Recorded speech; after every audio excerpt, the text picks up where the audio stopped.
Hello friends, मेरा नाम पीयूष है और मैं भी आप लोग की तरह ही यूपीएससी सीएससी 2027 को टारगेट कर रहा हूँ। तो मैं सोच रहा हूँ क्यों ना हम सभी भाई मिल करके मेंस की प्रिपरेशन बैठकर साथ करें।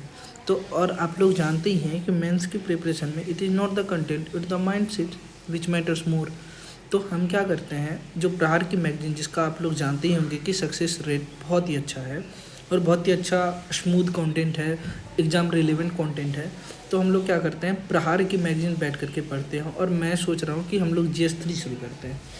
और GS3 में एग्रीकल्चर का सेक्शन जिससे 50 मार्क्स के आसपास के क्वेश्चंस आते हैं, तो क्यों ना उसे पहले टैकल करा जाए।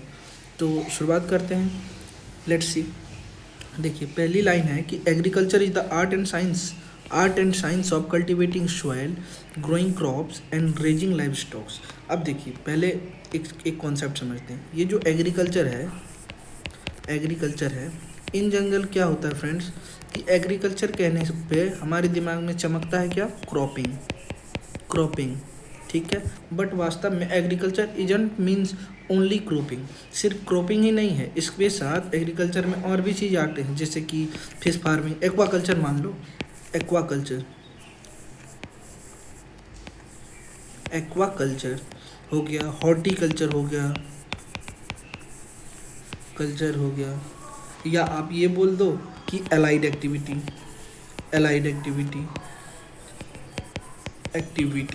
मतलब आपको ये बात समझनी पड़ेगी कि एग्रीकल्चर जो है, अगर हम एग्रीकल्चर को क्रॉपिंग बोले तो ये बहुत ही नैरो डिफिनेशन हो जाएगा। इसमें सिर्फ क्रॉपिंग ही नहीं, एलाइड एक्टिविटी भी आती है, ठीक है। अब यहाँ पर लिखा हुआ है कि एग्रीकल्चर क्या है, ये आर्ट एंड साइंस है। अब ये आर्ट कहने का क्या मतलब है, आर्ट कहने का मतलब ये है कि आर्ट क्या होता है, कोई कला होती है। तो जैसे खेती करने की एक कला है, और ये साइंस भी है। साइंस क्यों है, क्योंकि कैसे सॉइल को कितना फर्टिलाइज़र लगेगा, कितना इसमें न्यूट्रिएंट लगेंगे, कितना इसमें पानी लगेगा, ये तो साइंस ही होता है ना। तो ये जो एग्रीकल्चर है, एग्रीकल्चर जो है ये आर्ट एंड साइंस है। ये कीवर्ड आप याद रख सकते हैं कि it is art and science of soil को कल्टीवेट करना, क्रॉप्स को ग्रो करना और पशुपालन करना, ठीक है। अब देखिए, एक डेटा इधर कोट किया हुआ है कि दिया हुआ the share of net irrigated area accounts for about 49% of total net sown area. अब यहाँ पर बात आती है कि ये नेट सोन एरिया क्या है।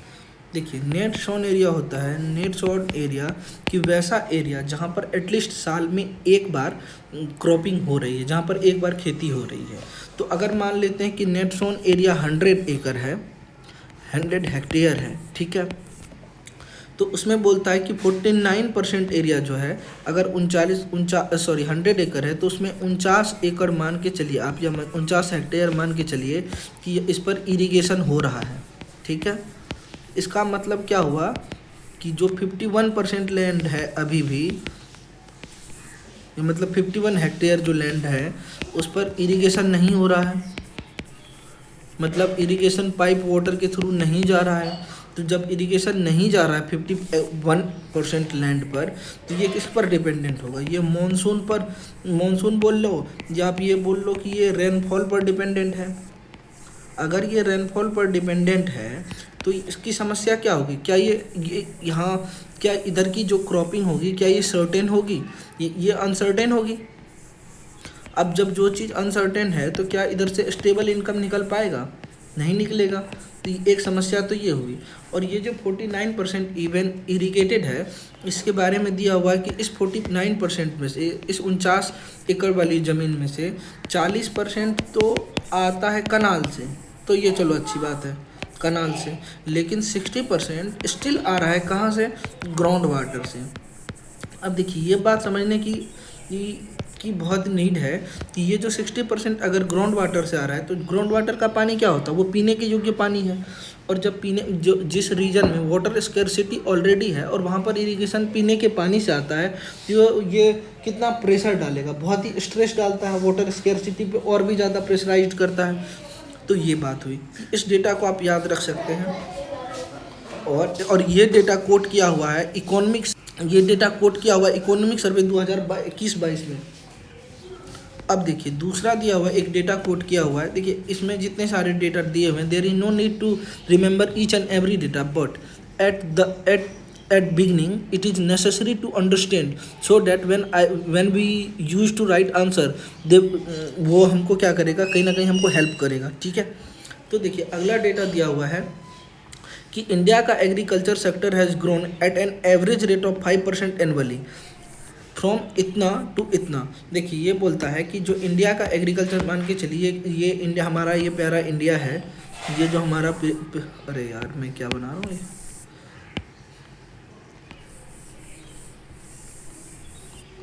ये जो हमारा प्यारा इंडिया है,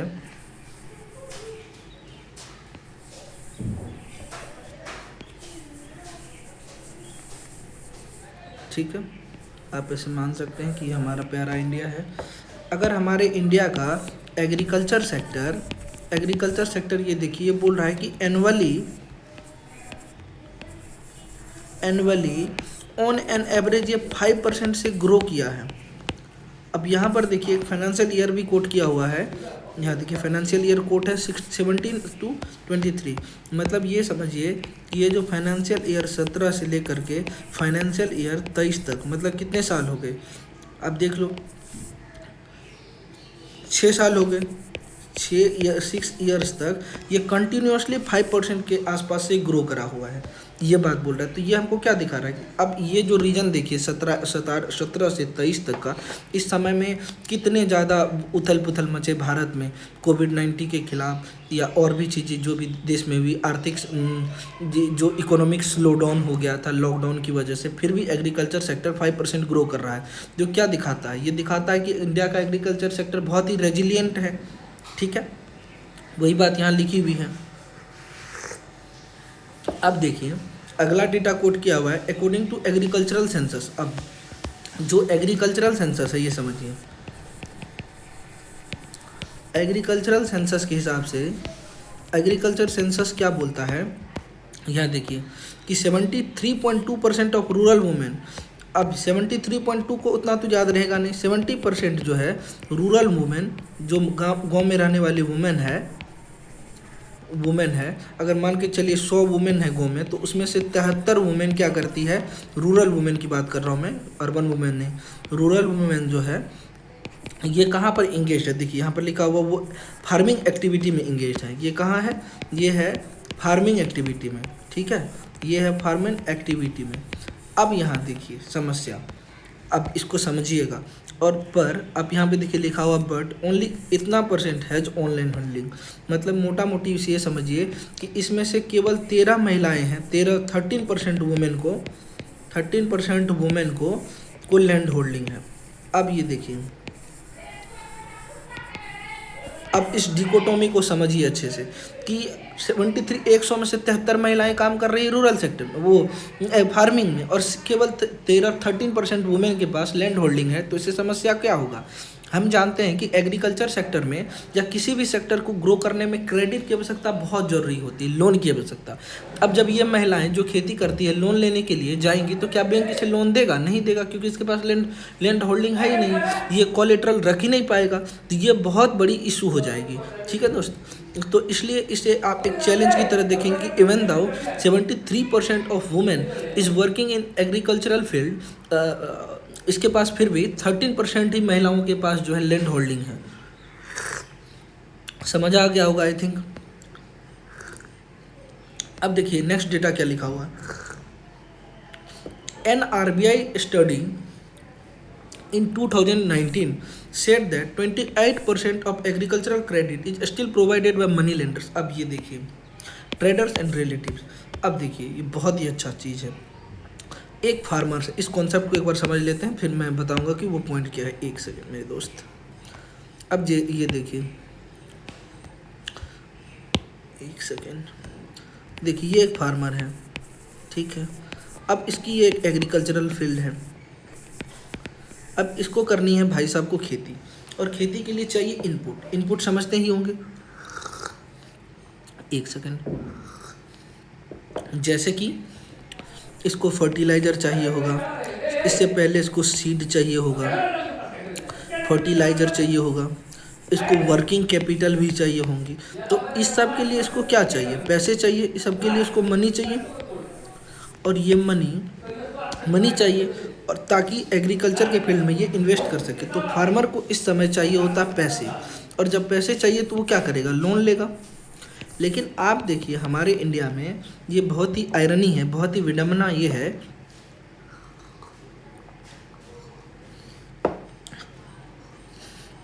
ये जो हमारे किसान भाई हैं, अगर इसको इंस्टीट्यूशनल मतलब देखिए एक और चीज़ मैं बताता हूँ, ये इधर ही रहने देते हैं।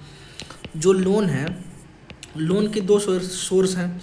एक तो सोर्स है फॉर्मल सोर्स, एक होता है इनफॉर्मल सोर्स।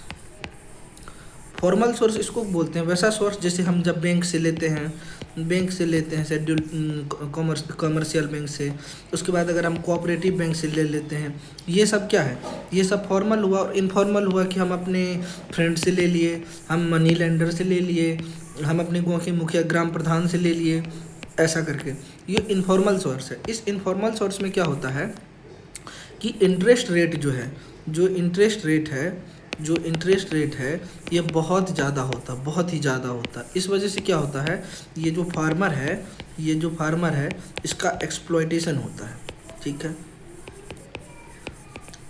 अब ये जो अगर हम फॉर्मल सोर्स से किसान लोन लेगा तो इसका इंटरेस्ट रेट कम होता है रिलेटिवली। अगर इस मनी लेंडर के इंटरेस्ट रेट को देखें तो इससे रिलेटिवली ये बहुत ही कम होता है। अगर उस स्थिति में आप देखेंगे तो यहाँ से अगर फार्मर लोन लेता है तो इसका एक्सप्लॉयटेशन कम होता, पर यहाँ एक्सप्लॉयटेशन कम होता, ठीक है। अब यहाँ पर आप समझिए, ये बात समझ गए होंगे आई थिंक। अब देखिए ये डेटा बोल रहा है कि एक आरबीआई की स्टडी है जो कि 2019 में कंडक्ट की गई थी। तो हम ऐसे लिख सकते हैं कि ये जो आरबीआई की स्टडी है जो कि 2019 में कंडक्ट करी गई थी, ये बोलता है कि 28% ऑफ एग्रीकल्चरल क्रेडिट, मतलब वैसा लोन या क्रेडिट जो कि एग्रीकल्चर सेक्टर में जाता है। मतलब आप ये सोचो कि एग्री लोन, अगर 100 रुपये का एग्री लोन लेता, एग्रीकल्चर के लिए कोई लोन लेता है तो 2800 रुपये स्टिल कहाँ से आता है, ये देखिए मनी लेंडर के पास से, ट्रेडर से, रिलेटिव से। ये जो 28% का लोन है, 28% 100 में से, ये या तो मनी लेंडर देता है, या आप ट्रेडर से लेते हैं बनिया से, या फिर अपने रिलेटिव से ले लेते हैं, ठीक है। अगर आप इन सब से लोन लेंगे, अगर आप इन सब से लोन लेंगे तो इससे दिक्कत क्या होगी, दिक्कत ये होगी कि आपको अभी जो इसका इंटरेस्ट रेट पे करना पड़ेगा, ब्याज पे करना पड़ेगा, बहुत महंगा पे करना पड़ेगा। तो इससे क्या क्या फार्मर की इनकम बढ़ेगी? नहीं बढ़ेगी। फार्मर की इनकम नहीं कर पाएगी, उससे बहुत ज़्यादा ब्याज ही भरना पड़ेगा। और जब फार्मर ये चीज़ देख लेता है तो वो इससे भी लोन लेने से कतराता है, और ये मनी लेंडर वगैरह से, ट्रेडर से, रिलेटिव से, इससे क्या होता है, एग्रीकल्चर सेक्टर का डेवलपमेंट भी रुक जाता है, उसके पास पैसे ही नहीं होते ग्रो करने के लिए। तो ये एक इशू और है। तो हमने क्या हुआ, अब यहाँ देखिए हम लोगों ने अभी 3 तरीके के डेटा को पढ़े, ठीक है। मैं अभी दिखाता हूँ। पहला डेटा तो हमने ये पढ़ा कि चूँकि ये पहला लेक्चर है तो आई विल गो स्लोली, ठीक है। पहला डेटा ये पढ़ा कि जो नेट सोन एरिया है, उस नेट सोन एरिया का अगर 100 एकड़ नेट सोन एरिया है तो उसका 49% ही इरीगेटेड है, ठीक है, इरीगेटेड है। और इस 49% में भी जो 60% है ये ग्राउंड वाटर से आता है। ये क्या हाईलाइट करता है कि इससे वाटर स्कैर्सिटी और बढ़ेगी। दूसरा हमने ये देखा कि फाइनेंशियल ईयर 17 से लेकर फाइनेंशियल ईयर 2023 तक हमने ये देखा कि हमारा जो एग्रीकल्चर सेक्टर है, ये जो हमारा एग्रीकल्चर सेक्टर है ये एनुअली 5% के रेट से ग्रो करा है, एनुअली एवरेज की बात कर रहे हैं भाई। और तीसरा हमने ये देखा कि जो रूरल वुमेन है करीब 78% ऑफ रूरल वुमेन कहाँ काम करती है, ये फार्मिंग एक्टिविटी में इन्वॉल्व है। स्टिल इस 78% में से नियरली 13% के पास ही लैंड होल्डिंग है। इससे क्या हाईलाइट कर रहा है कि इसे लोन लेना इसके लिए कितना मुश्किल होता होगा, ये दिखाता है। और तीसरा हमने आरबीआई की एक स्टडी पढ़ी जो ये बताता है कि अभी भी 28% लोन जो है एग्रीकल्चरल लोन, जिसको हम एग्री क्रेडिट या एग्रीकल्चर क्रेडिट बोलते हैं, ये क्रेडिट कहाँ से आता है? मनी लेंडर के पास से आता है, इसके रिलेटिव से आता है, हम उस ट्रेडर से लेते हैं। समझ रहे हैं चीज़ को? तो ये बात, ये 3 डेटा। अब यही बताइए कि क्या ये याद करना इतना मुश्किल है? बिल्कुल भी नहीं है। और आगे ये था कि 60% जो है no access to bank loans, ठीक है। मतलब अब इसमें भी से भी देखिए, ये बोल रहा है कि 28% तो मनी लेंडर से लेता है। और एक बात और हाईलाइट करके बोल रहा है कि पता है जो इसका मतलब क्या हुआ कि जो 28% का क्रेडिट है ये ले रहा है, तो इसका मतलब है कि अभी भी 72% लोन जो है बैंक से ले रहा होगा लोग। फिर भी ठीक बात है, चलने वाला बात है। लेकिन जो स्मॉल एंड मार्जिनल फार्मर्स हैं, अगर आप उनको देखेंगे तो आपको दिखेगा कि 60% के पास तो ये बैंक के पास जा ही नहीं सकते लोन लेने के लिए। तो इसका मतलब है कि ये 60% कहाँ जाएगा? मनी लेंडर के पास जाएगा। और मनी लेंडर के पास जाएगा तो एक्सप्लॉयटेशन होगा, तो फार्मर की इनकम बढ़ेगी नहीं, और बढ़ेगी नहीं तो इसकी स्थिति खस्ता हुई। ये चीज़ लिखा हुआ है। तो अब ये बताइए, is it difficult to remember this facts? Not at all. ठीक है, अगर आप समझ जाते तो आपको ये चीज़ याद करने में बहुत एफर्ट नहीं लगाना। देखो कितना छोटा नोट्स बना है, समझ गए बात को? अब देखिए यहाँ पे लिखा हुआ मैटर्स रिलेटेड टू एग्रीकल्चर, जैसे SDG 1। अब देखिए जो SDG 1 है, ये क्या बोलता है कि in poverty in all forms, मतलब हर फॉर्म्स में से आप गरीबी को हटाओ।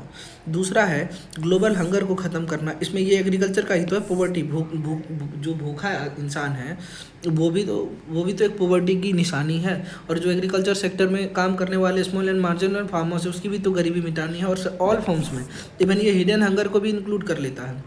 ठीक है, SDG 2 बोलता है ग्लोबल हंगर को एलिमिनेट करना है, इंडिजीनियस। अब ये चीज़ बहुत बहुत बहुत अच्छी चीज़ है। आप SDG 2 को कोट कर सकते हैं। ये देखिए, हमारा जो SDG 1 था, ये बात कर रहा था कि हमको पॉवर्टी को एंड करना है सभी फॉर्म, ऑल फॉर्म्स में। ठीक है। दूसरा देखिए SDG 2 क्या बोलता था? SDG 2 ये बोलता है कि ये जो हंगर है,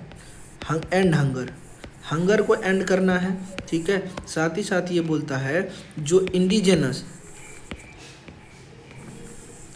इंडिजिनस सीड है, अब ये चीज़ को याद रखिएगा। और जो क्रॉप की वैरायटी है, क्रॉप इंडियन सीड और क्रॉप की जो वैरायटी है, स्वदेशी सीड और क्रॉप की जो वैरायटी है, इसको प्रोटेक्ट करना भी SDG बताता है, इसको प्रोटेक्ट करने के लिए। और साथ ही साथ ये बोलता है जो एग्रीकल्चर की प्रोडक्टिविटी है, इसको 2x मतलब इसको दोगुना करिए।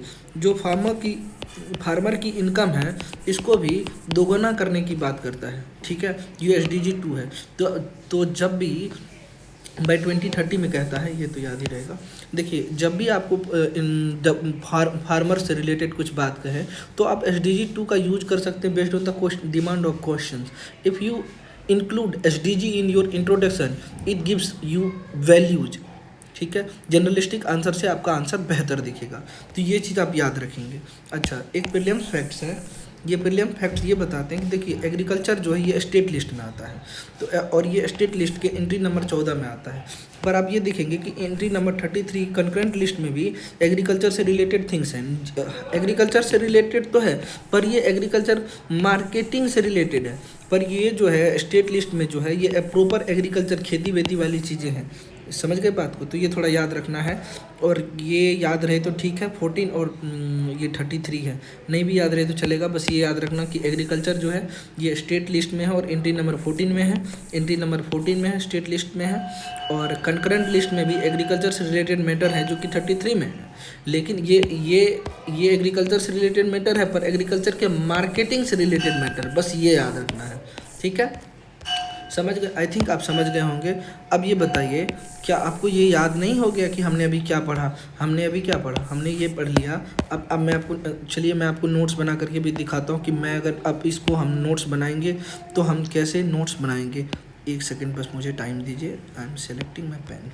ठीक है, अब देखिए हमने क्या पढ़ा कि अरे यार एक सेकेंड,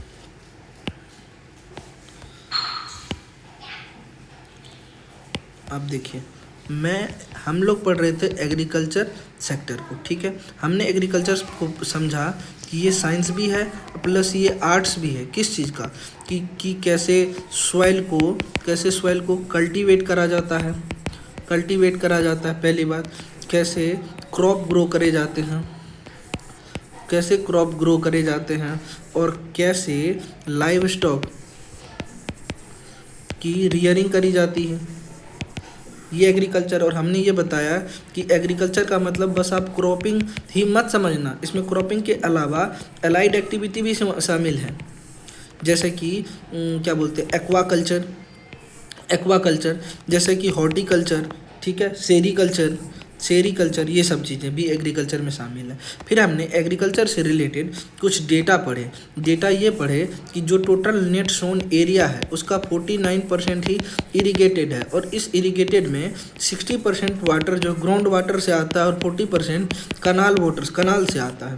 और दूसरा हमने ये पढ़ा कि फाइनेंशियल ईयर 2017 से 2023 तक हमारा एग्रीकल्चर सेक्टर जो है ये ऑन एन एवरेज 5% से ग्रो करा है। तीसरी बात हमने ये पढ़ी कि जो एग्रीकल्चर सेक्टर में 78% के आसपास रूरल वुमेन काम करती है, फार्मिंग वाला काम करती है, और केवल 13% वुमेन को लैंड होल्डिंग है। और उसके बाद हमने एक डेटा हमने ये भी पढ़े कि जो एग्रीकल्चर जो क्रेडिट है 28% अभी भी मनी लेंडर से, रिलेटिव से और फ्रेंड्स ट्रेडर से हम लेते हैं। और जो स्मॉल एंड मार्जिनल फार्मर्स है अभी भी 60% लोगों के पास बैंक का एक्सेस ही नहीं है, यही हमने पढ़ा। बस अब देखो कितनी छोटी नोट्स बनी। जब आप चीज़ों को समझ जाते हैं तो it's very easy to make notes, ठीक है। अब हम चलिए जो रिसेंट करंट अफेयर्स में कुछ चीज़ें दी हुई है अब हम उसको पढ़ते हैं।